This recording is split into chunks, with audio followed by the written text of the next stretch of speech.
నర్సాపేటలో postal ballot voting దగ్గర ఉద్రిక్తత నెలకొంది. ఎస్ఎస్ఎన్ కాలేజ్ పోలింగ్ కేంద్రంలో వైసీపీ ఎమ్మెల్యే గోపిరెడ్డి శ్రీనివాసరెడ్డి హల్చల్ చేశాడు. తన అనుచరులతో ఎమ్మెల్యే గోపిరెడ్డి శ్రీనివాసరెడ్డి బెదిరింపులకు పాల్పడ్డాడు. ఓటు వేసేందుకు వస్తున్న ఉద్యోగులను బెదిరిస్తున్న వైసీపీ నేతలు, రాళ్ల దాడికి దిగిన వైసీపీ వర్గీయులు, టీడీపీ నేతల కారును ధ్వంసం చేసిన వైసీపీ నేతలు, బందోబస్తు కల్పించడంలో విఫలమయ్యారంటూ ఓటర్ల ఆగ్రహం. ఇక ఇదే విషయంపై మా Bharat number 1 TV chief editor PR Naidu మరింత సమాచారాన్ని అందిస్తారు.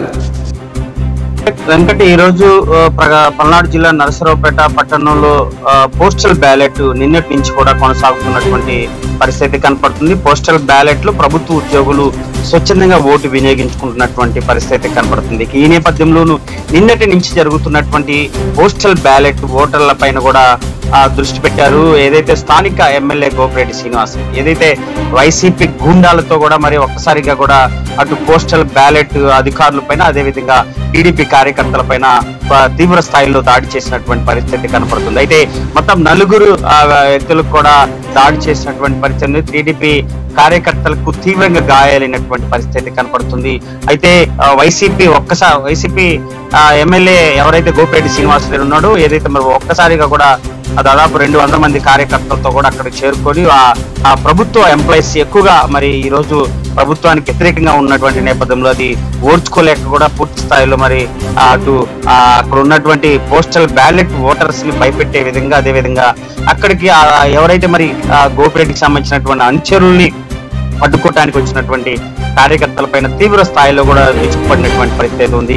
కొబ్బరి బండాలతో రాళ్లతో కూడా రువ్వి దాదాపు 4 కార్యకర్తలకు కూడా తీవ్ర గాయాలైనటువంటి పరిస్థితి కనపడుతుంది. అయితే ఇదంతా జరుగుతున్నటువంటి సమయంలో పోలీసులు సాక్షాత్తు అక్కడ ఉన్నటువంటి పోలీసులు కూడా మరి ప్రేక్షక పాత్ర పోషించినటువంటి పరిస్థితి కనపడుతుంది. అయితే వైసీపీ కార్యకర్తలని ఏ ఒక్క మాట కూడా అనకుండా మరి కార్యకర్తలని టీడీపీ కార్యకర్తలను కూడా తీవ్రంగా కూడా పోలీసులు గాయపరిచినటువంటి పరిస్థితి కనపడుతుంది. ఎక్కడ చూసినా కూడా మరి పోలీసులు టీడీపీ కార్యకర్తల పైన కర్రలతో దాడి చేసినటువంటి పరిస్థితి కనపడుతుంది. అయితే దీన్ని పూర్తిగా కూడా ఏదైతే ఎంపీ అభ్యర్థి లావు శ్రీకృష్ణదేవరాయలు అదేవిధంగా చదలవాడ అరవింద్ బాబు తీవ్రంగా ఖండించినటువంటి పరిస్థితి కనపడుతుంది. స్వచ్ఛందంగా పోస్టల్ బ్యాలెట్ ఓటు వినియోగించుకుంటున్నటువంటి తరుణంలో ఈ విధంగా గోపిరెడ్డి చేస్తున్నటువంటి అరాచకాలను తీవ్రంగా ఖండిస్తూ ఏదైతే భయపెట్టాలని ప్రయత్నించినటువంటి ఏదైతే మరి అటు గోపిరెడ్డి చేస్తున్నటువంటి అరాచకాలను తీవ్రంగా ఖండిస్తూ తనకి సవాల్ విసినటువంటి పరిస్థితి కనపడుతుంది. చదలవాడ అరవింద్ బాబు గోపిరెడ్డికి సవాల్ విసిరాడు. ఏదైతే మరి తను చేస్తున్నటువంటి అరాచకాలను ఎక్కడ కూడా భయపడే పరిస్థితి లేదు, ఖచ్చితంగా ఎదుర్కొంటామంటూ కూడా తీవ్రంగా కూడా ఆరోపించినటువంటి పరిస్థితి కనపడుతుంది. అయితే అటు ఎంపీ లావు కృష్ణదేవరాయలు కూడా తీవ్రంగా ఖండించాడు ఇదే విషయాన్ని. ఏదైతే మరి స్వచ్ఛందంగా ఓట్లు వినియోగించున్నప్పుడు ఓటర్స్ ని భయపెట్టేందుకే ఈ విధమైన దాడులకి వైసీపీ నాయకులు దిగుతున్నారు. ఇది మంచి పద్ధతి కాదు, మానుకోకపోతే తీవ్రంగా కూడా పరిణామాలు ఎదుర్కోవాల్సి ఉంటుందంటూ కూడా ఎంపీ అభ్యర్థి లావు శ్రీకృష్ణదేవరాయలు కూడా వెల్లడించినటువంటి పరిస్థితి కనబడుతుంది. అయితే పూర్తి స్థాయిలో పోలీస్ వైఫల్యం అని చెప్పుకోవచ్చు. ఎందుకంటే ఒక పట్టణంలో ప్రభుత్వ ఉద్యోగులు పోస్టల్ బ్యాలెట్ వేసుకుంటున్నటువంటి సమయంలో ఒక వైసీపీ కార్యకర్త రిటైర్డ్ ఆర్మీ అతన్ని అక్కడికి పంపించి గొడవని సృష్టించాలనే గోపిరెడ్డి ముందుగానే పక్కా ప్లాన్ తో అటు ఓటర్స్ ని అదేవిధంగా టీడీపీ సానుభూతి పనులు కూడా ఒక భయాందోళనకి గురి చేయాలని ఒక ప్రణాళిక ప్రకారం గోపిరెడ్డి శ్రీనివాస్ రెడ్డి చేశాడని ఖచ్చితంగా చెప్పుకోవచ్చు. ఎందుకంటే అక్కడ చూస్తున్నటువంటి వ్యవహారం గానీ అంతమంది కార్యకర్తలతో మరి ఓటర్స్ జరుగుతున్నటువంటి పోస్టల్ బ్యాలెట్ జరుగుతున్నటువంటి ఆ ప్రదేశానికి వచ్చి ఈ విధంగా దాడి చేయడం కూడా ఇదే ఒక దేనికే సంకేతాలు అని చెప్పుకోవచ్చు. అయితే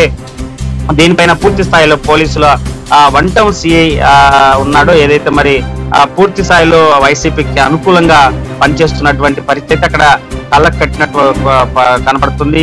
మరి టీడీపీ కార్యకర్తలు తీవ్రంగా గాయపరిచినటువంటి పరిస్థితి కనపడుతుంది. పోలీసులు కూడా టీడీపీ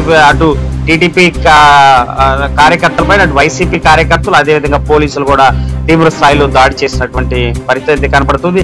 ఇదే గనుక కొనసాగితే రాబోయేటటువంటి రేపు జరగబోయే 13వ తారీఖు ఎన్నికల్లో కూడా మరింత ప్రమాదం జరిగేటువంటి అవకాశం అయితే ఖచ్చితంగా కనపడుతుంది. ఇలాంటి పోలీస్ అధికారుల పైన అటు ఎన్నికల సంఘం కూడా పూర్తిగా కూడా సీరియస్ గా దృష్టి సారించాల్సినటువంటి అవసరం ఉంది. రేపు 13 జరగబోయేటువంటి ఎన్నికలకి పూర్తి స్థాయిలో ఎన్నికల కమిషన్ నర్సరావుపేట నియోజకవర్గం పైన దృష్టి సారించాల్సినటువంటి అవసరం ఉంది. ఎందుకంటే కేవలం పోస్టల్ బ్యాలెట్ ఓట్లలోనే ఈ విధంగా దాడి చేయటం, అదేవిధంగా ఒక నర్సరావుపేట పట్టణంలో నడిబొడ్డున ఉన్నటువంటి మరి ఎస్ఎస్ఎన్ కాలేజీలో జరుగుతున్నటువంటి పోస్టల్ బ్యాలెట్ ఓటర్స్ ను కూడా ఒక భయభాందోళన గురి చేయటం, అదేవిధంగా అటు పూర్తి స్థాయిలో కార్యకర్తలు టీడీపీ కార్యకర్తల పైన విరిచిపడటం పట్ల అటు సామాన్య ప్రజలు కూడా భయాందోళనకి గురవుతున్నటువంటి పరిస్థితి కనపడుతుంది. ఖచ్చితంగా గోపిరెడ్డి ఓటమి భయంతోనే ఈ విధమైన అరాచకాలకి, ఈ విధమైన దాడులకి పాల్పడుతున్నాడంటూ కూడా టీడీపీ ఆరోపిస్తున్నటువంటి పరిస్థితి. ఏది ఏమైనా ఎలక్షన్ కమిషన్ దీనిపైన తీవ్ర స్థాయిలో దృష్టి సారించాల్సినటువంటి అవసరం ఉంది. నర్సరావుపేట నియోజకవర్గంలో రేపు 13 జరగబోయేటువంటి ఎన్నికలకు సంబంధించి కూడా ఏకకన్ను వేయాల్సినటువంటి అవసరం ఉంది.